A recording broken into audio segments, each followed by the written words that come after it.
Striker കോച്ചിങ്ങിന്റെ എല്ലാ കൂട്ടുകാർക്കും പുതിയൊരു വീഡിയോയിലേക്ക് സ്വാഗതം. ഞാൻ ഷഹനാദ് ആണ്. കൂട്ടുകാരെ, നമ്മൾ ഇന്ന് പഠിക്കുന്നത് കറണ്ട് അഫയേഴ്സ് ആണ്. തിരുവനന്തപുരം ജില്ലയിൽ നടന്ന LDC എക്സാമിന്റെ അനുബന്ധ വസ്തുതകൾ പഠിച്ചുകൊണ്ടിരിക്കുകയാണ് നമ്മൾ. ഈ കഴിഞ്ഞ ആദ്യഘട്ട LDC 2024 പരീക്ഷയില് നമ്മൾ ചോദ്യം എടുത്തു പരിശോധിക്കുമ്പോൾ മനസ്സിലായ ഒരു വസ്തുത, ഭരണഘടന, സുപ്രധാന നിയമങ്ങൾ, കേരള ഗവേണൻസ് പോലെയുള്ള ടോപ്പിക്കുകൾ നോക്കൂ. അവിടെയെല്ലാം നല്ല രൂപത്തിലുള്ള കറണ്ട് അഫയേഴ്സ് ചോദ്യങ്ങൾ കൂടി ഉൾക്കൊള്ളിച്ചിട്ടുണ്ട്. അതുകൊണ്ട് തന്നെ നിങ്ങൾ ഈ വർഷം എഴുതാൻ പോകുന്ന LDC എക്സാം, LGS, മറ്റു പരീക്ഷകൾക്കൊക്കെ നിങ്ങൾക്ക് പ്രയോജനം ചെയ്യുന്ന, ഈ അടുത്ത കാലത്തായി ഇന്ത്യൻ പാർലമെന്റിനകത്ത് പാസ്സാക്കിയ എല്ലാ പ്രധാനപ്പെട്ട നിയമങ്ങളും ഭേദഗതികളും നമ്മൾ കൃത്യമായിട്ട് ഈ ഒരു ക്ലാസിന്റെ ഭാഗമായിട്ട് പഠിക്കുകയാണ്. അപ്പൊ നമുക്ക് ക്ലാസ്സിലേക്ക് കടക്കാം. കൂട്ടുകാർക്ക് ക്ലാസ്സുകൾ ഇഷ്ടപ്പെടാൻ ലൈക്ക് ചെയ്യാൻ മറക്കരുത്. കൂട്ടുകാരെ, 15ഓളം നിയമങ്ങൾ, സുപ്രധാന നിയമങ്ങളാണ് നമ്മൾ പഠിക്കുന്നത്. ഇവിടെ ഒരു കാര്യം പറയാനുള്ളത്, നമ്മുടെ ടെലഗ്രാമിൽ ഡെയിലി രാവിലെ 5:30 നടക്കുന്ന ഒരു ചെറിയ പെയ്ഡ് കറണ്ട് അഫയേഴ്സ് ക്ലാസിന്റെ കോഴ്സ് ഉണ്ട്. 100 രൂപയ്ക്കാണ് ആ ക്ലാസ് നടന്നുകൊണ്ടിരിക്കുന്നത്. ആ ക്ലാസ്സിൽ നൽകിയ ഒരു PDF മെറ്റീരിയൽ ആണ്, അത് നിങ്ങൾക്ക് വേണ്ടി ഷെയർ ചെയ്യാണ്. അപ്പൊ പരമാവധി കൂട്ടുകാർ ഇത് പഠിച്ചെടുക്കുക. ഇതിന്റെ PDF നോട്ട് ഫ്രീ ആയിട്ട് ടെലഗ്രാം ചാനലിൽ കൊടുത്തിട്ടുണ്ട്. ഒന്നാമത്തെ നിയമം വനിതാ സംവരണ നിയമമാണ്. എല്ലാവർക്കും അറിയാം, ഇന്ത്യയില് 106ാമത് ഭരണഘടനാ ഭേദഗതിയിലൂടെ കൊണ്ടുവന്ന നിയമമാണ് വനിതാ സംവരണ നിയമം. 128ാമത് ഭരണഘടനാ ഭേദഗതി ബില്ലാണ്. കൃത്യമായിട്ട് പഠിച്ച എല്ലാവരും, 106ാമത് ഭരണഘടനാ ഭേദഗതി, 128ാമത് ഭരണഘടനാ ഭേദഗതി ബില്ല്. ക്ലാസ് സ്പീഡായിട്ട് തോന്നുവാണെങ്കിൽ നിങ്ങൾക്ക് സ്ലോ ആക്കാനുള്ള ഓപ്ഷൻ യൂട്യൂബിലുണ്ട്. നാരി ശക്തി വന്ദൻ അധിനിയമം എന്ന പേരിലാണ് ഈ ഒരു ബില്ല് അവതരിപ്പിച്ചത്. നാരി ശക്തി വന്ദൻ അധിനിയം എന്ന പേരിലാണ്. ലോക്സഭ, നിയമസഭ, അതുപോലെ ഡൽഹി എന്ന് പറയുന്ന കേന്ദ്രഭരണ പ്രദേശത്തുള്ള നിയമസഭ, ഈ പ്രധാനപ്പെട്ട നിയമസഭ ഉൾപ്പെടെ ലോകസഭ ഉൾപ്പെടെയുള്ള സംവിധാനങ്ങൾക്കകത്തേക്ക് 33% ഇലക്ഷൻ നടക്കുന്ന സമയത്ത് വനിതകൾക്ക് സംവരണം ചെയ്യുക. ഇതാണ് ഈ ഒരു നിയമം കൊണ്ട് ഉദ്ദേശിക്കുന്നത്. നോക്കൂ, ലോകസഭയിലേക്കും നിയമസഭകളിലേക്കുമുള്ള വനിതാ സംവരണം 33% അവിടെ ശ്രദ്ധിക്കണം. നമുക്ക് കേന്ദ്രഭരണ പ്രദേശങ്ങൾ പഠിക്കാനുണ്ട്. നിയമസഭയുള്ള കേന്ദ്രഭരണ പ്രദേശങ്ങളില് ഡൽഹിയിൽ മാത്രമായിട്ട് ഈ നിയമം ബാധകമാണ്. അതുകൂടി ഒന്ന് നോട്ട് ചെയ്ത് വെക്കുക. ഈ ഒരു നിയമം ലോകസഭയിൽ അവതരിപ്പിച്ചത് 2023 സെപ്റ്റംബർ 19. ഡേറ്റിന്റെ പ്രത്യേകത എന്താണ്? നമ്മുടെ ഇന്ത്യയുടെ പുതിയ പാർലമെന്റ് മന്ദിരം ഉദ്ഘാടനം ചെയ്തത് 2023 മെയ് 28 നമ്മൾ പഠിച്ചിട്ടുണ്ട് അല്ലെ. NVS 01 എന്ന് പറയുന്ന പേടകം ISRO വിക്ഷേപിച്ചത് 2023 മെയ് 29. അതും നമ്മൾ കണക്ട് ചെയ്ത് പഠിച്ചിട്ടുണ്ട് മുമ്പ്. അപ്പൊ NVS 01 വിക്ഷേപിച്ചത് മെയ് 29. ഇന്ത്യയുടെ പാർലമെന്റ് മന്ദിരം പ്രധാനമന്ത്രി നരേന്ദ്രമോദിജി ഉദ്ഘാടനം ചെയ്തത് മെയ് 28, 2023. എന്നാൽ ഇന്ത്യൻ പാർലമെന്റ് സമ്മേളിച്ചത്, നമ്മുടെ പുതിയ പാർലമെന്റിനകത്തേക്ക് അംഗങ്ങൾ എത്തിക്കൊണ്ട് ആ ഒരു പുതിയ പാർലമെന്റിൽ സമ്മേളനം ആരംഭിച്ചത് 2023 സെപ്റ്റംബർ 19. ആ തുടങ്ങിയ ദിവസം തന്നെ ഏറ്റവും പ്രധാനപ്പെട്ട സുപ്രധാനമായ ഈ ഒരു നിയമം ആണ് അവതരിപ്പിച്ചത്. അന്നത്തെ കേന്ദ്ര നിയമമന്ത്രിയായിരുന്ന അർജുൻ റാം മേഘ്വാൾ ആണ് ഈ ഒരു ബില്ല് ലോക്സഭയിൽ അവതരിപ്പിച്ചത് 2023 സെപ്റ്റംബർ 19. നോക്കൂ, പിറ്റേ ദിവസം ഇതെല്ലാം PSC അടുത്തായിട്ട് ചോദിച്ചു. ലോകസഭ ഇത് പാസ്സാക്കുകയാണ്. 2023 സെപ്റ്റംബർ 20 ലോകസഭ പാസ്സാക്കുന്നു. 2023 സെപ്റ്റംബർ 21 രാജ്യസഭ പാസ്സാക്കുന്നു. 2023 സെപ്റ്റംബർ 28 രാഷ്ട്രപതി ഒപ്പുവെക്കുന്നു. ഡോക്ടർ MS സ്വാമിനാഥൻ, നമ്മൾ പഠിച്ചിട്ടുണ്ട്, ഹരിത വിപ്ലവത്തിന്റെ വലിയ രൂപത്തിൽ ഇന്ത്യൻ ജനതയ്ക്ക് സംഭാവന നൽകിയ ഡോക്ടർ MS സ്വാമിനാഥൻ അന്തരിച്ചത് കഴിഞ്ഞ യൂണിവേഴ്സിറ്റി LGS ചോദിച്ചു PSC ലെ. ആ MS സ്വാമിനാഥൻ അന്തരിച്ചത് സെപ്റ്റംബർ 28 ആ ദിവസം നിങ്ങളൊന്ന് മനസ്സിലേക്ക് വെച്ചോളുക. ഈ ഒരു പോയിന്റ് കൂടി ചേർത്ത് പഠിക്കുക. വനിതാ സംവരണ ബിൽ നമ്മുടെ ഇന്ത്യൻ രാഷ്ട്രപതി ഒപ്പുവെക്കുന്നത് 2023 സെപ്റ്റംബർ 28. നോക്കൂ കൂട്ടുകാരെ, 106ാമത് ഭരണഘടനാ ഭേദഗതിയാണെന്ന് പറഞ്ഞല്ലോ. ആ ഭേദഗതിയുടെ ഭാഗമായിട്ട് നമ്മൾ ചില അനുച്ഛേദങ്ങൾ ആഡ് ചെയ്തിട്ടുണ്ട്.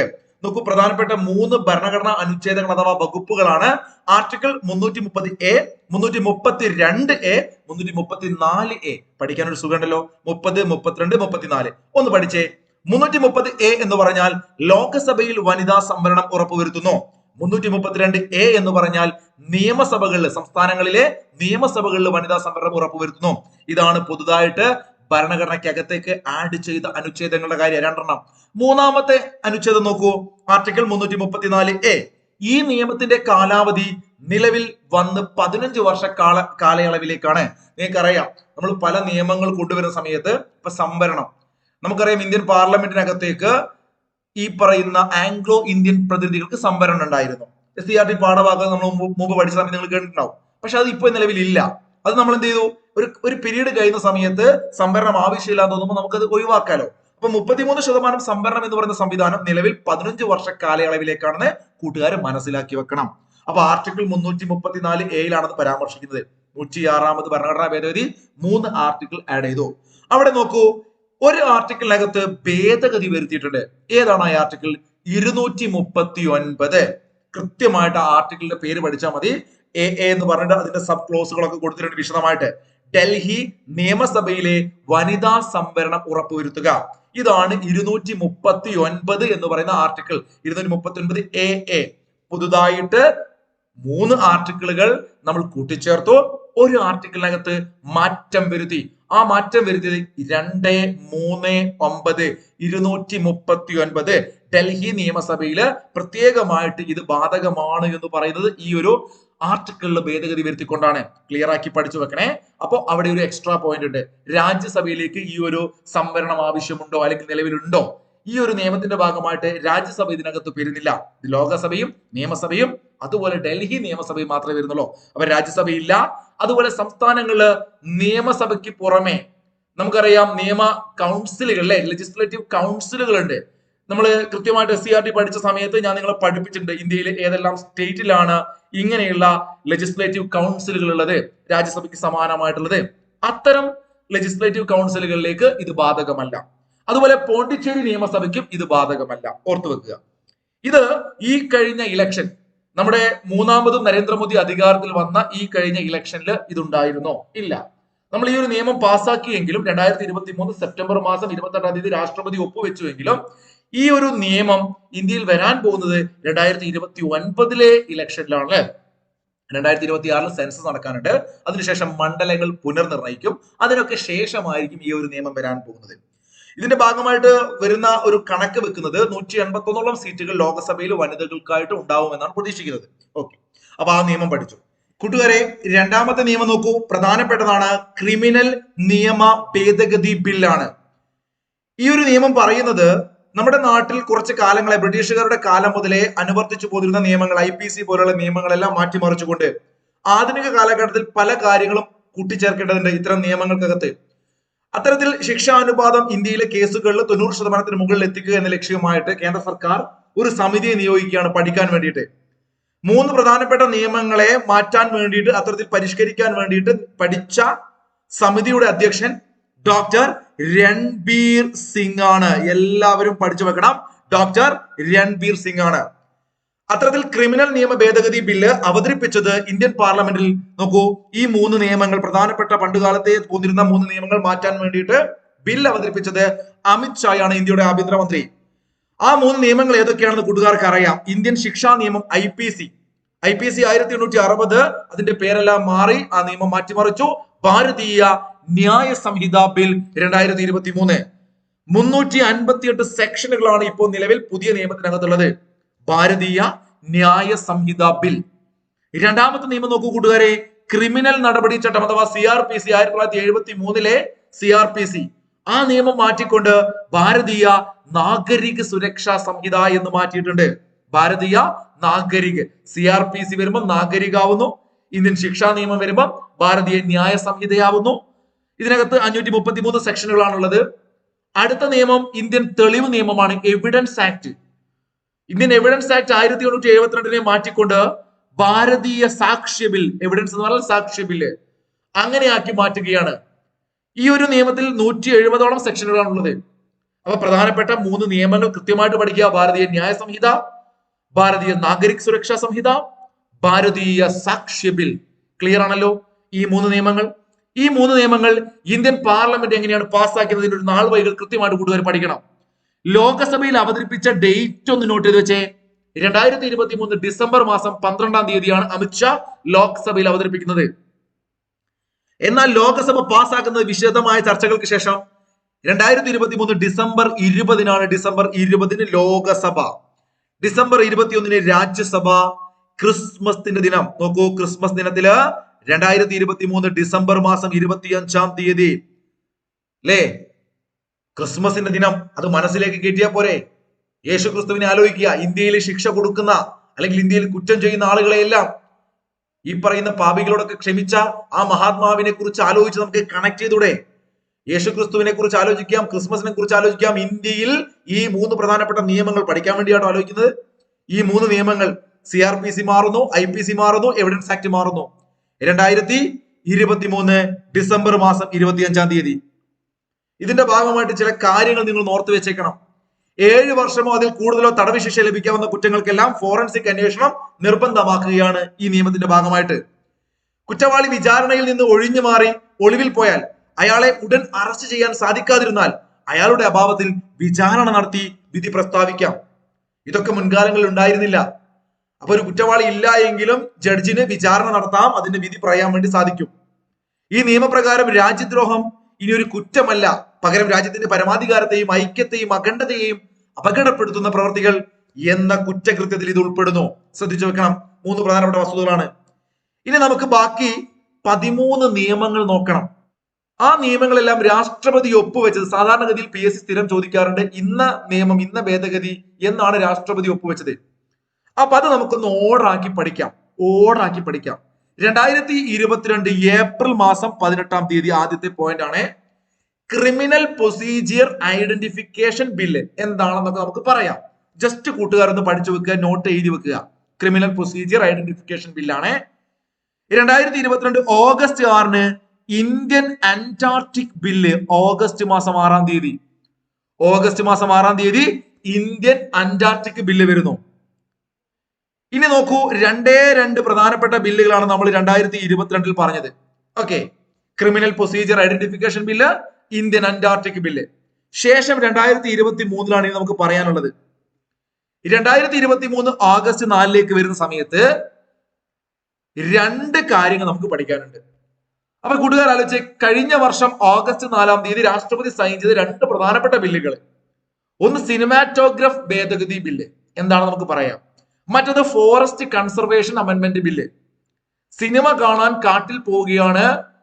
ഓഗസ്റ്റ് മാസം 4-ാം തീയതി അല്ലെങ്കിൽ കാടുമായി ബന്ധപ്പെട്ടൊരു സിനിമ രാഷ്ട്രപതി കണ്ടു എന്നല്ലെങ്കിൽ ഓഗസ്റ്റ് 4-ാം തീയതി കേട്ടോ.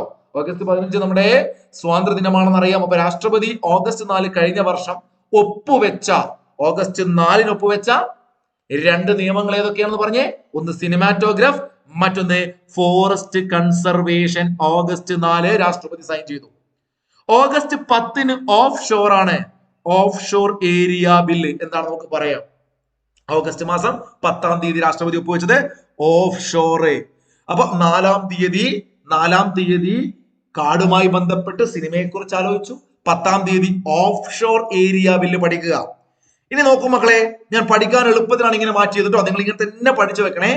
ഓഗസ്റ്റ് മാസം 11-ാം തീയതി നിങ്ങൾക്ക് 4 കാര്യങ്ങൾ ഞാൻ തരികയാണ്. ഒന്ന് വിശ്വാസമാണ്, മറ്റൊന്ന് ജനന മരണമാണ്, മറ്റൊന്ന് പേഴ്സണൽ ഡാറ്റയാണ്, മറ്റൊന്ന് ഡൽഹി ദേശീയ തലസ്ഥാനമാണ്. ഇവിടെ വേണമെങ്കിൽ നിങ്ങൾക്ക് ആലോചിച്ച് വെക്കാം, നമ്മൾ ജനിച്ചു മരിക്കുന്നവരെ നമ്മളൊരു വിശ്വാസത്തിന്റെ പുറത്ത് നമ്മുടെ പേഴ്സണൽ ഡാറ്റകളെല്ലാം ഡൽഹിയിൽ കൊണ്ടുപോയി വെക്കുകയാണ് ഒരു സ്ഥലത്ത്. ഓഗസ്റ്റ് 11 ജനന മരണ registration bill, Jan Vishwas bill, personal data protection bill, ദേശീയ തലസ്ഥാന പ്രദേശ സർക്കാർ ഭേദഗതി ബില്ല്. അപ്പൊ നമ്മൾ ജനിച്ചു മരിക്കുന്നവരെ ഒരു വിശ്വാസത്തിന്റെ പുറത്ത് നമ്മുടെ പേഴ്സണൽ ഡാറ്റകൾ ഡൽഹിയിൽ കൊണ്ടുപോയി വെക്കുന്നു എന്ന് ആലോചിച്ച് വെക്കുക. August 11. August 10 offshore area, August 4 സിനിമാറ്റോഗ്രഫും വനസംരക്ഷണ ഭേദഗതിയും കൃത്യമായിട്ട് പഠിക്കുക. നോക്കൂ, ഡിസംബർ മാസത്തേക്ക് വരികയാണെങ്കിൽ 2 നമുക്ക് പഠിക്കാനുണ്ട്. 2023 ഡിസംബർ 24.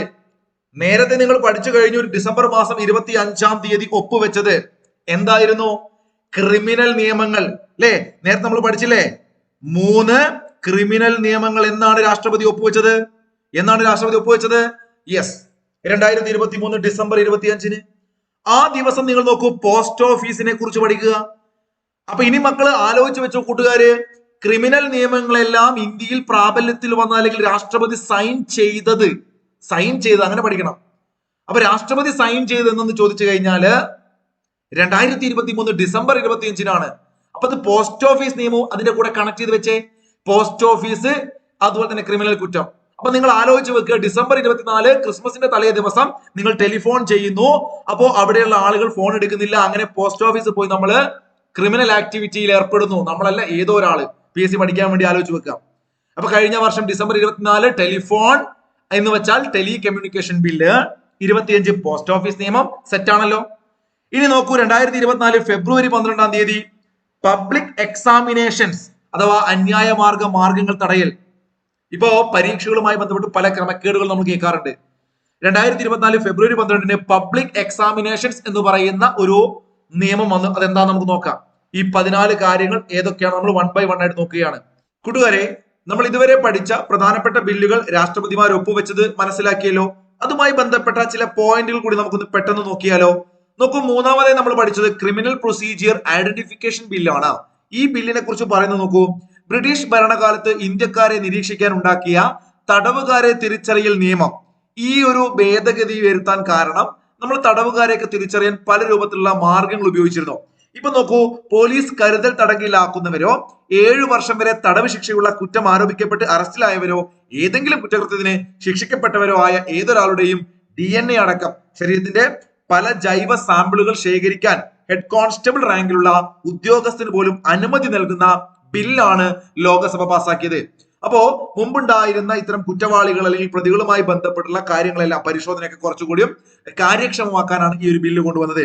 സാമ്പിളുകൾ ദേശീയ ക്രൈം റെക്കോർഡ്സ് ബ്യൂറോയിൽ ഭദ്രമായി സൂക്ഷിക്കണമെന്നും ഈ ഭേദഗതിയുടെ ഭാഗമായിട്ട് പറയുന്നുണ്ട്. ഈ ഒരു ഭേദഗതിയിൽ നോക്കൂ, നമ്മൾ നേരത്തെ പഠിച്ചു കഴിഞ്ഞു. രാഷ്ട്രപതി ഒപ്പുവെച്ചത് 18 ഏപ്രിൽ 2022 ഇത് നിലവിൽ വന്നത് ഓഗസ്റ്റ് 4 ആണെന്ന് കൂടി ചേർത്ത് പഠിക്കുക. ഓക്കെ, നോക്കൂ, നമ്മൾ നാലാമതായി നോക്കിയത് ഇന്ത്യൻ അന്റാർട്ടിക് ബില്ലാണ്. കൂട്ടുകാർക്ക് അറിയുന്ന വസ്തുതയാണ്, അതുകൊണ്ട് തന്നെ മനസ്സിലാക്കി പഠിക്കുക. നമ്മൾ ഇന്ത്യ അന്റാർട്ടിക്കിൽ പല പര്യവേഷണങ്ങളും നടത്താറുണ്ട്. അത്തരത്തില് നോക്കൂ, അന്റാർട്ടിക്കയിലേക്കുള്ള പര്യവേഷണ സംഘത്തിന് പെർമിറ്റ് നിർബന്ധമാക്കുന്ന ഒരു ബില്ലാണ്.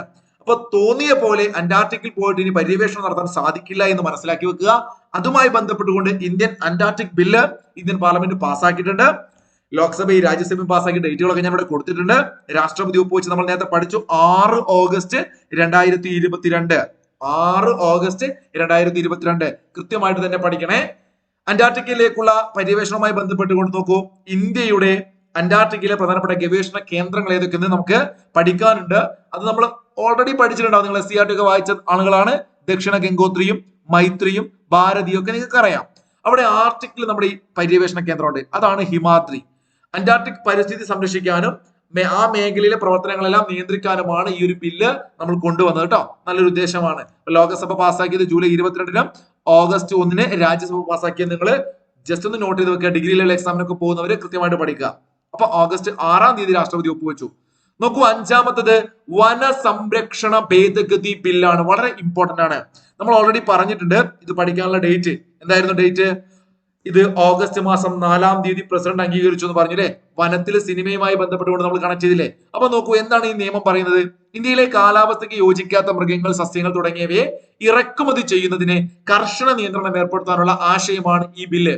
അപ്പോ അതുപോലെ തന്നെ വിനോദസഞ്ചാരം, വാണിജ്യ ആവശ്യം എന്നിവയ്ക്ക് വേണ്ടിയിട്ട് നമ്മൾ വനഭൂമികളെല്ലാം കൃത്യമായിട്ട് ചില നിയന്ത്രണങ്ങളോട് കൂടിയാണെങ്കിലും അത് വിട്ടു നൽകുന്നു. ഇപ്പം വലിയ രൂപത്തിലുള്ള നിയന്ത്രണങ്ങളാണ്. നിങ്ങൾക്കറിയാം, വനഭൂമിക്കകത്ത് ഒരു വാണിജ്യ ആവശ്യത്തിന് നമുക്ക് ഒരു കാര്യം ചെയ്യാൻ പറ്റില്ല, അല്ലെങ്കിൽ വിനോദസഞ്ചാരത്തിനൊക്കെ പല പരിമിതികളുണ്ട്. അപ്പൊ അതിൽ നിന്നെല്ലാം ചില ഇളവുകൾ വരുത്താൻ വേണ്ടിയിട്ട് വന സംരക്ഷണ നിയമത്തിൽ ചില മാറ്റങ്ങൾ കൊണ്ടുവരികയാണ്.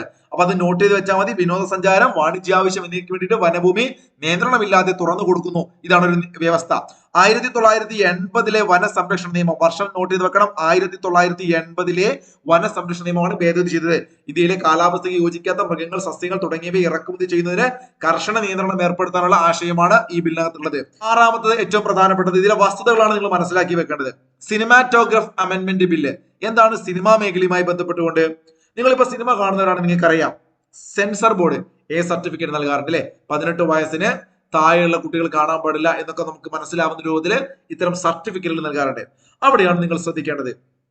ഇവിടെ നോക്കൂ, പ്രായപൂർത്തിയായവർക്ക് മാത്രം കാണാവുന്ന സർട്ടിഫിക്കറ്റും എല്ലാവർക്കും കാണാവുന്ന സർട്ടിഫിക്കറ്റ് ഉണ്ട്. അപ്പൊ അതോടൊപ്പം UA എന്ന് പറഞ്ഞുകൊണ്ട് കാറ്റഗറി നമ്മൾ തിരിക്കുകയാണ്. 7+, 13+, 16+. 7 വയസ്സ് വരെയുള്ള കുട്ടികൾ കാണാൻ പറ്റും. അതല്ലെങ്കിൽ 13 വയസ്സിന് താഴെയുള്ള കുട്ടികൾ കാണരുത്, 16 വയസ്സിന് താഴെയുള്ള കുട്ടികൾ കാണരുത് എന്നൊക്കെ പറഞ്ഞിട്ട് നമ്മൾ 18 വയസ്സ് മാത്രമായിരുന്നു മുമ്പ് ഉണ്ടായിരുന്നെങ്കിൽ അത് കുറച്ചുകൂടിയും മാറ്റം വരുത്തുകയാണ്. അപ്പൊ 7 വയസ്സിന് താഴെയുള്ള കുട്ടികൾ കാണരുത്. അപ്പൊ അതിന് മുകളിലുള്ളവർക്ക് കാണാം, 7+ ആണ് അല്ലെ. അപ്പൊ അത്തരത്തില് 13 വയസ്സിന് മുകളിലുള്ളവർക്ക് കാണാൻ പറ്റുന്ന കാര്യങ്ങള് അതൊക്കെ ഇവിടെ പറയുകയാണ്. ഇവിടെ സെൻസർ ബോർഡ് അംഗീകാരം നൽകിയ സിനിമയ്ക്ക് രാജ്യത്ത് മൊത്തമായോ ഭാഗികമായോ അംഗീകാരം പിൻവലിക്കാനുള്ള അധികാരം സർക്കാരിന് കൊടുക്കുന്നതും ഈ ഒരു നിയമത്തിന്റെ ഭാഗമായിട്ടാണ്. അപ്പൊ സെൻസർ ബോർഡ് അംഗീകാരം നൽകിയ സിനിമയ്ക്ക് രാജ്യത്ത് എന്താണ് അത് എന്തെങ്കിലും കാരണവശാൽ പിൻവലിക്കാനോ അതല്ലെങ്കിൽ അതിനെന്തെങ്കിലും മാറ്റങ്ങൾ വരുത്താനോ ഒക്കെയുള്ള അധികാരം സർക്കാരിന് കൊടുക്കുകയാണ്. അതുപോലെ തന്നെ സിനിമ പകർത്തി പ്രദർശിപ്പിച്ചു കഴിഞ്ഞാൽ 3 വർഷം വരെ തടവും നിർമ്മാണ ചെലവിന്റെ 5% പിഴയും ചുമത്താനും ഈ ബില്ല് പറയുന്നുണ്ട്. അപ്പൊ സിനിമാറ്റോഗ്രഫി അമെന്റ്മെന്റ് ബില്ലിലെ കാര്യങ്ങൾ എന്തൊക്കെയാണെന്ന് കൂട്ടുകാരൊന്ന് മനസ്സിലാക്കി വെക്കുക. ഈ ഒരു ബില്ല് രാഷ്ട്രപതി അംഗീകരിച്ചത് ഓഗസ്റ്റ് 4-ാണ്. ജൂലൈ 31-ന് ലോകസഭയും ജൂലൈ 27-ന് രാജ്യസഭയും പാസ്സാക്കുന്നു. സെൻസസ് സർട്ടിഫിക്കറ്റുകളുടെ കാലാവധി 10 വർഷം എന്നായിരുന്നു മുമ്പുണ്ടായിരുന്നത്. അതെന്താക്കി, അത് എക്കാലത്തേക്കും ഒരു സെൻസർ കിട്ടിക്കഴിഞ്ഞാൽ പിന്നെ അത് പുതുക്കേണ്ട ആവശ്യമില്ല, കാലാവധി മാറ്റി. ഓക്കെ. സിനിമാറ്റോഗ്രഫ് ബില്ല് രാജ്യസഭയിൽ പാസ്സാക്കുമ്പോൾ സഭ നിയന്ത്രിച്ചിരുന്നത് നമ്മുടെ കേരളത്തിൽ നിന്നുള്ള MP ആണ് ഒളിമ്പ്യൻ PT ഉഷ. അവിടുത്തെ പ്രത്യേകത നിങ്ങൾ ശ്രദ്ധിച്ചു വെക്കണം. നോമിനേറ്റ് ചെയ്ത ഒരു അംഗം സഭയുടെ ചെയറിലിരിക്കെ ഒരു ബില്ല് വോട്ടെടുപ്പിനിട്ട് പാസ്സാക്കുന്നത് ആദ്യമായിട്ടാണ്. വളരെ ഇമ്പോർട്ടന്റ് ആയ ഒരു പോയിന്റ് ആണ്. രാജ്യസഭയുടെ അവിടെ ചെയറിലിരുന്നത് അന്ന് ആ ഒരു ദിവസം ഈ ഒരു ബില്ല് അവതരിപ്പിച്ച് പാസ്സാക്കിയ സമയത്ത് PT ഉഷയായിരുന്നു. അതുകൊണ്ട് വളരെ പ്രസക്തിയുണ്ട്.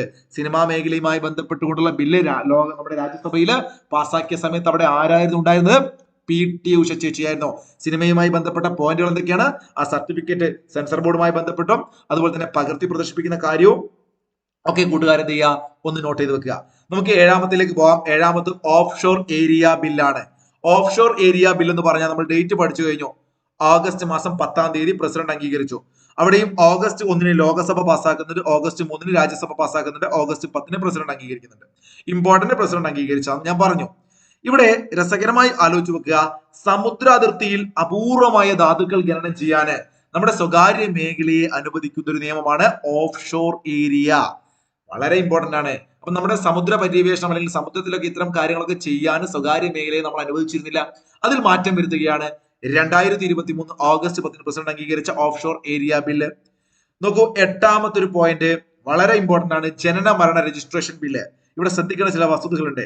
വിദ്യാഭ്യാസ സ്ഥാപനങ്ങളിലെ പ്രവേശനം, വോട്ടർ പട്ടിക, സർക്കാരിന്റെ ജോലി അല്ലെങ്കിൽ കേന്ദ്ര സർക്കാരിന്റെ പദ്ധതികൾ, സംസ്ഥാന സർക്കാർ ഏതോ ആയിക്കോട്ടെ, ഇത്തരം കാര്യങ്ങൾക്കൊക്കെ നമുക്ക് ജനന സർട്ടിഫിക്കറ്റ് ഇനി രേഖയായി പരിഗണിക്കാം.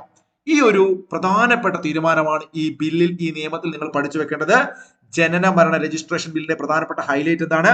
നമുക്ക് ഇപ്പോ ആധാർ കാർഡ് അല്ലെങ്കിൽ ഐഡന്റിറ്റി കാർഡ്, SSLC ബുക്കിലെ പലപ്പോഴും നമ്മൾ SSLC ബുക്ക് ഒക്കെ ഉപയോഗിക്കാറുണ്ട്. അപ്പോ നമ്മുടെ ഈ കാര്യങ്ങൾ, ഇത്തരം രേഖകൾ ഉപയോഗിക്കുന്നതിന് പകരം അല്ലെങ്കിൽ ആ കൂട്ടത്തിലേക്ക് ഇനി നമുക്ക് എന്തുകൂടി ഉൾപ്പെടുത്താം? ജനന സർട്ടിഫിക്കറ്റ് കൂടി ഉൾപ്പെടുത്താം. അപ്പൊ നിങ്ങൾ ചിന്തിക്കും, ഇപ്പൊ ക്ലാസ് കണ്ടുകൊണ്ടിരിക്കുന്ന നിങ്ങളെയും അല്ലെങ്കിൽ എന്റെയും ഒന്നും ജനന സർട്ടിഫിക്കറ്റ് നമുക്ക് രേഖയായിട്ട് ഉപയോഗിക്കാൻ പറ്റില്ല. കാരണം എന്താണ്? ഈ ഒരു നിയമം വന്നതിന് ശേഷം എന്ന് വെച്ച് കഴിഞ്ഞാൽ ഒക്ടോബർ മാസം 1-ാം തീയതി ഈ നിയമം പ്രാബല്യത്തിൽ വരുന്നത് 2023 ഒക്ടോബർ 1-ആണ്. അപ്പൊ 2023 ഒക്ടോബർ 1-ന് ശേഷം ജനിക്കുന്ന കുഞ്ഞുങ്ങൾക്ക് എന്ത് ചെയ്യാം? അവരുടെ ജനന സർട്ടിഫിക്കറ്റ് തീർച്ചയായിട്ടും ഇത്തരത്തിലുള്ള വിദ്യാഭ്യാസ സ്ഥാപനങ്ങളിലെ പ്രവേശനമായിക്കോട്ടെ മറ്റുള്ള കാര്യങ്ങൾക്കൊക്കെ രേഖയായി പരിഗണിക്കാം. ഇതാണ് നിയമം പറയുന്നത്. അപ്പൊ ഇത് പ്രസിഡന്റ് അംഗീകരിച്ച ഡേറ്റ് ഓഗസ്റ്റ് 11-ആണ്. നമ്മൾ കോഡാക്കി പഠിച്ചിരുന്നു. തൊട്ട് മുമ്പിൽ നമ്മൾ പറഞ്ഞാണ്. ആ ഓഗസ്റ്റ് 11-ന്റെ കൂട്ടത്തിൽ നിങ്ങളെ ഹൈലൈറ്റ് ചെയ്ത് വെക്കേണ്ടത് ഒക്ടോബർ 1-ആണ്. വളരെ വളരെ വളരെ ഇമ്പോർട്ടന്റ് ആണ്. ഞാൻ സ്റ്റാർ ഇട്ട് വെക്കാം.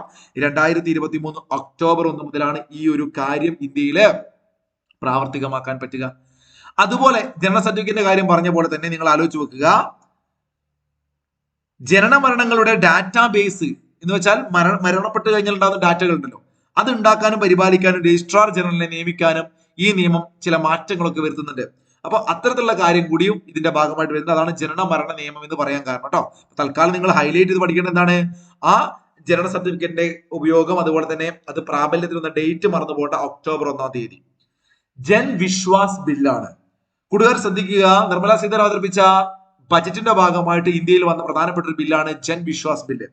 ഈ ബില്ല് പറയുന്നത് ഇങ്ങനെയാണ്: കേന്ദ്രത്തിലെ 19ഓളം മന്ത്രാലയങ്ങളുടെ 42 നിയമങ്ങളിലെ 183 വ്യവസ്ഥകൾ ഭേദഗതി ചെയ്യാം. അങ്ങനെ ഭേദഗതി ചെയ്തുകൊണ്ടുള്ള ബില്ലാണ് ജൻ വിശ്വാസ് ബില്ല്. കേന്ദ്രത്തിലെ 19 മന്ത്രാലയങ്ങളുടെ 42 നിയമങ്ങളിലെ 183 വ്യവസ്ഥകൾ ഭേദഗതി ചെയ്യുന്നത് ഈ ഒരു ബില്ലിന്റെ ഭാഗമായിട്ടാണ്.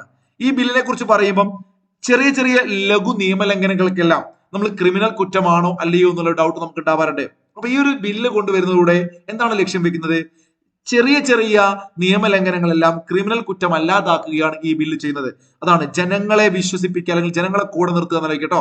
ആ പേര് തന്നെ ജൻ വിശ്വാസ്. നോക്കൂ, കേന്ദ്രത്തിലെ 19ഓളം മന്ത്രാലയങ്ങളുടെ 42 നിയമങ്ങളിലെ 183 വ്യവസ്ഥകൾ ചെറിയ രൂപത്തിൽ നമ്മളെ ജനങ്ങൾക്ക് ഉപകാരപ്പെടുന്ന രൂപത്തിലുള്ള ഭേദഗതികളെല്ലാം വരുത്തുകയാണ്. ഇത് രാഷ്ട്രപതി അംഗീകരിച്ച് നമ്മൾ നേരത്തെ പഠിച്ചു. ഓഗസ്റ്റ് മാസം 11-ാം തീയതിയാണ്. ജൂലൈ 27 ലോക്സഭ പാസ്സാക്കുന്നു, ഓഗസ്റ്റ് 2 രാജ്യസഭ പാസ്സാക്കുന്നു. ഞാൻ വീണ്ടും പറയുന്നു, പ്രസിഡന്റ് അംഗീകരിച്ചത് എളുപ്പത്തിൽ പഠിക്കാൻ വേണ്ടിയിട്ടാണ് ഞാൻ അത് മാത്രം ഹൈലൈറ്റ് ചെയ്ത് പറയുന്നത് കേട്ടോ. ഓക്കെ, അടുത്തത് ഡിജിറ്റൽ പേഴ്സണൽ ഡാറ്റ പ്രൊട്ടക്ഷൻ ബില്ലാണ്. വളരെ ഇമ്പോർട്ടന്റ് ആയ ഒരു നിയമമാണ്. ആ പേര് പോലെ തന്നെയാണ്, digital personal data protection bill. ഇന്ത്യയിലെ ജനങ്ങളുടെ സ്വകാര്യത സംരക്ഷിക്കുക എന്നതാണ് ഈ നിയമത്തിന്റെ ലക്ഷ്യം. ഇന്ത്യയിലെ ജനങ്ങളുടെ സ്വകാര്യത സംരക്ഷിക്കുക, ജനങ്ങളുടെ വ്യക്തിഗത വിവരങ്ങൾ ദുരുപയോഗം ചെയ്യുന്നതിനും അതിന് സംരക്ഷണം നൽകുന്നതിൽ പരാജയപ്പെടുന്നതിനും 250 കോടി രൂപ വരെ പിഴ കിട്ടാവുന്ന ഒരു ശിക്ഷയാണ് കേട്ടോ.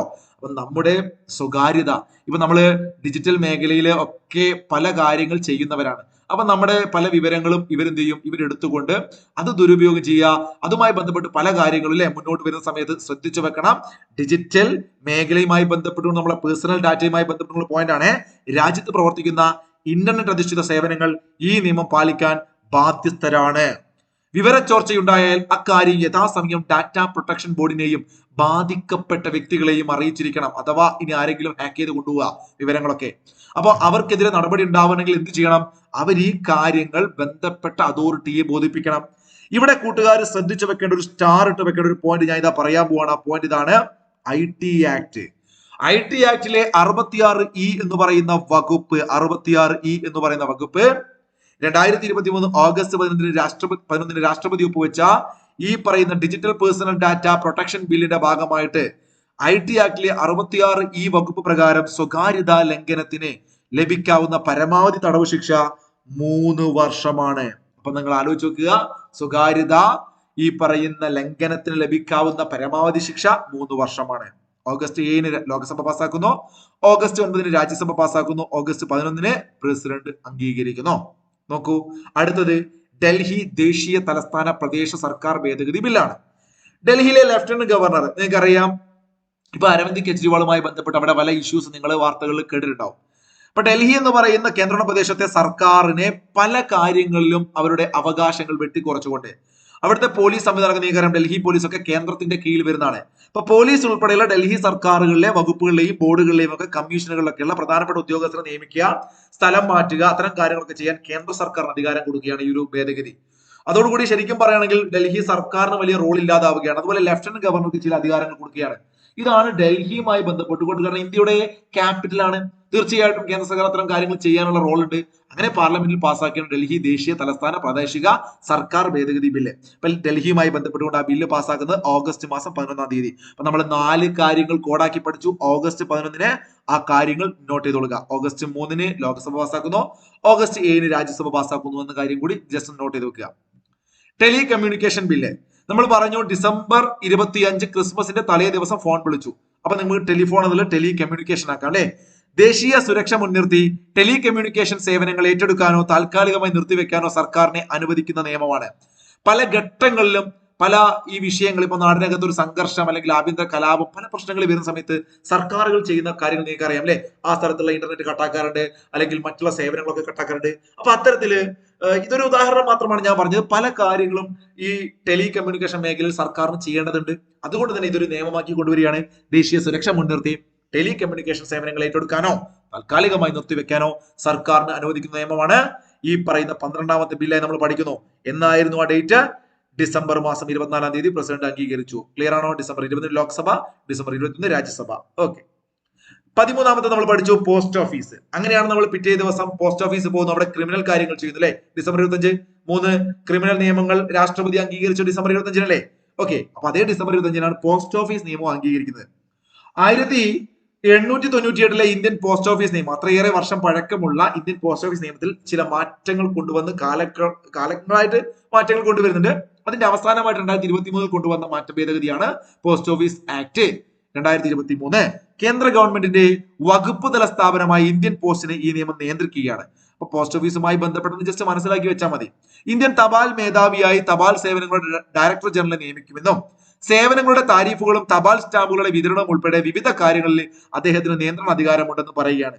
അപ്പോ ഇന്ത്യയിലെ തപാൽ മേധാവിയായിട്ട് തപാൽ സേവനങ്ങളുടെ ഡയറക്ടർ ജനറൽ നിയമിക്കുകയും അദ്ദേഹത്തിന്റെ അധികാരങ്ങളെ കുറിച്ചാണ് തപാൽ ഡയറക്ടർ ജനറൽ കേട്ടോ, അദ്ദേഹത്തിന്റെ അധികാരങ്ങളെ കുറിച്ചൊക്കെയാണ് ഈ ഭേദഗതിയിൽ പറയുന്നത്. അപ്പൊ ഇത് ഡിസംബർ മാസം 25-ാം തീയതിയാണ് രാഷ്ട്രപതി ഒപ്പുവെക്കുന്നത്. 4-ാം തീയതി രാജ്യസഭ, 18-ാം തീയതി ലോകസഭ. നോക്കൂ മക്കളെ, 14-ാമതായിട്ട് പബ്ലിക് എക്സാമിനേഷൻസ്, അന്യായമായ മാർഗങ്ങൾ തടയൽ നിയമം. ഇപ്പോ നീറ്റ് പോലുള്ള പരീക്ഷകളിലെ ക്രമക്കേടുകൾ നമുക്കറിയാം. ആ ഒരു വസ്തുതയുടെ വെളിച്ചത്തിൽ നമ്മൾ പഠിക്കുക, ഇത്തരത്തിൽ പൊതുപരീക്ഷകളിൽ അന്യായമായ പല രൂപത്തിലുള്ള മാർഗങ്ങൾ ഉപയോഗിച്ചുകൊണ്ട് തെറ്റായ കാര്യങ്ങൾ കണ്ടുവരാറുണ്ട്. അപ്പൊ അതെല്ലാം തടയുന്ന ഒരു ബില്ല്, വിശദമായി ഈ കാര്യങ്ങളെല്ലാം നമ്മൾ മന്ത്ലി വൈസ് കറണ്ട് അഫയേഴ്സിൽ മുമ്പ് പഠിപ്പിച്ചിട്ടുണ്ട്. അപ്പൊ പബ്ലിക് എക്സാമിനേഷൻ അഥവാ അന്യായമായ മാർഗങ്ങൾ തടയൽ നിയമം 2024 അതാണെന്ന് മനസ്സിലാക്കി വെക്കുക. അത് രാഷ്ട്രപതി ഒപ്പുവെച്ചത് ഈ വർഷം 2024 ഫെബ്രുവരി മാസം 12-ാം തീയതിയാണ്. അപ്പോ ക്ലാസ് തീരുന്നതിന് മുന്നോടിയായിട്ട് ഞാൻ ഒരു നിയമത്തെ കൂടി പരാമർശിക്കുകയാണ്. കാരണം ഈ നിയമം കൂടി പഠിച്ചാൽ കുറച്ചുകൂടി നമുക്ക് പൂർണ്ണമാകും. ഈ നിയമം ഈ ലേറ്റസ്റ്റ് ആയിട്ടുള്ള കൊണ്ടുവന്ന നിയമം അല്ലെങ്കിലും ഇതുമായിട്ട് ബന്ധപ്പെട്ട ഒരു വർഷം ചോദിക്കാൻ സാധ്യതയുണ്ട്. കാരണം 2024 മാർച്ച് മാസം 11-ാം തീയതി ഇന്ത്യയിൽ ഈ നിയമത്തിന്റെ ഭാഗമായിട്ടുള്ള ചട്ടങ്ങൾ പ്രാബല്യത്തിൽ വന്നു. അപ്പൊ ഏതാണ് ആ നിയമം? ഈ നിയമം പൗരത്വ ഭേദഗതി നിയമമാണ് അല്ലെ. നിങ്ങൾക്ക് എല്ലാവർക്കും അറിയാം, ഞാൻ വസ്തുതകൾ പറയുന്നില്ല, ജസ്റ്റ് ഒന്ന് വായിക്കാം. പാകിസ്ഥാൻ, അഫ്ഗാനിസ്ഥാൻ, ബംഗ്ലാദേശ് എന്നീ രാജ്യങ്ങളിൽ നിന്ന് അനധികൃത കുടിയേറ്റക്കാരായി 2014 ഡിസംബർ 31, ഡേറ്റ് ഒന്ന് ശ്രദ്ധിച്ചു വെക്കണേ, നരേന്ദ്രമോദി അധികാരത്തിൽ വന്ന് 14-ാണ്. 2014 ഡിസംബർ 31-നോ അതിനു മുൻപോ ഇന്ത്യയിൽ എത്തപ്പെട്ട ഹിന്ദു, സിഖ്, ബുദ്ധ, ജൈന, പാഴ്സി, ക്രൈസ്തവ മതവിഭാഗങ്ങളിൽപ്പെട്ടവർക്ക് പൗരത്വം നൽകുന്നതാണ് ഈ നിയമം. എന്ന് വെച്ചാൽ മുസ്ലിം മതവിഭാഗത്തിലുള്ളവർക്കില്ല, ബാക്കിയുള്ളവർക്കുണ്ട്. അപ്പൊ ഇത് ഇത്രയും നേരം ഞാൻ പറഞ്ഞത് നിങ്ങൾ ശ്രദ്ധിക്കണം കൂട്ടുകാരെ. ലോകസഭയും രാജ്യസഭയും പാസ്സാക്കിയ നിങ്ങൾ പഠിക്കണ്ട, അല്ലെങ്കിൽ പഠിക്കാൻ അത്ര ഇമ്പോർട്ടന്റ് അല്ല എന്നാണ് ഞാൻ പറഞ്ഞത് അല്ലെ. പഠിക്കണ്ട എന്ന് പറയില്ല, പക്ഷെ ഇമ്പോർട്ടന്റ് അല്ല എന്ന് പറഞ്ഞു. പക്ഷേ ഇത് നിങ്ങൾ ഇമ്പോർട്ടന്റ് ആയിട്ട് പഠിക്കണം. 2019 ഡിസംബർ മാസം 10-ാം തീയതി ലോകസഭ ഈ പറയുന്ന പൗരത്വ ഭേദഗതി നിയമം പാസ്സാക്കുന്നു. രാജ്യസഭ ഡിസംബർ മാസം 11-ാം തീയതി പാസ്സാക്കുന്നു. 2019-ലാണ്. 2019 ഡിസംബർ മാസം 12-ാം തീയതി രാഷ്ട്രപതി സൈൻ ചെയ്യുന്നു. 3 ഡേറ്റ് 10, 11, 12 ടക്കടക്കടക്കേന്ന് പറഞ്ഞുകൊണ്ട് ഒപ്പിട്ട് അല്ലെ. 3 ദിവസം. ലോകസഭ 10, രാജ്യസഭ 11, രാഷ്ട്രപതി 12. പിറ്റേത്തെ വർഷം ജനുവരി മാസം 10-ാം തീയതി പൗരത്വ ഭേദഗതി ബില്ല് പ്രാബല്യത്തിൽ വന്നു. 2020 ജനുവരി 10 പ്രാബല്യത്തിൽ വന്നു. ഇപ്പോ ആ നിയമം നോക്കൂ, അതിന്റെ ചട്ടങ്ങൾ കൃത്യമായിട്ട് വിജ്ഞാപനം ചെയ്തു. അത് പ്രാബല്യത്തിൽ വന്നത് 2024 നോക്കൂ മാർച്ച് മാസം 11-ാം തീയതിയാണ്. 2024 മാർച്ച് മാസം 11-ാം തീയതിയാണ് പൗരത്വ ഭേദഗതി നിയമം ചട്ടങ്ങൾ പ്രാബല്യത്തിൽ വന്നത്. അപ്പൊ ഇത്രയും കാര്യങ്ങളാണ് നിങ്ങൾക്ക് സുപ്രധാന നിയമങ്ങളുമായി ബന്ധപ്പെട്ട കറണ്ട് അഫയേഴ്സിൽ പഠിക്കാനുള്ളത്. ഒരുപാട് പോരായ്മകളൊക്കെ ക്ലാസ്സിൽ ഉണ്ടാവും. എന്തെങ്കിലും തെറ്റുകുറ്റങ്ങളൊക്കെ ഉണ്ടെങ്കിൽ നിങ്ങൾക്ക് ചൂണ്ടിക്കാണിക്കാൻ കമന്റില്, ഞാൻ എന്തെങ്കിലും ഉണ്ടെങ്കിൽ കമന്റിൽ പിൻ ചെയ്ത് വെക്കും. പെട്ടെന്ന് പറഞ്ഞു തീർത്തത് നല്ല ശക്തമായ മഴയാണ്, അതുകൊണ്ട് തന്നെ വളരെ വേഗത്തിൽ പറഞ്ഞു തീർത്താണ് നിങ്ങളിലേക്ക് ഈ കണ്ടന്റ് എത്തുക. ഈ PDF നമ്മുടെ ടെലഗ്രാം ചാനലിൽ കൊടുക്കും, നിങ്ങൾ അത് പഠിക്കുക. വരാൻ പോകുന്ന പരീക്ഷകൾക്ക് തീർച്ചയായിട്ടും നിങ്ങൾക്ക് ഉപകാരപ്പെടും എന്നുള്ളൊരു വിശ്വാസത്തിന്റെ പുറത്ത് മാത്രം എടുത്ത വീഡിയോ ആണ്. എല്ലാവർക്കും നല്ലത് വരട്ടെ. Good bye, thank you.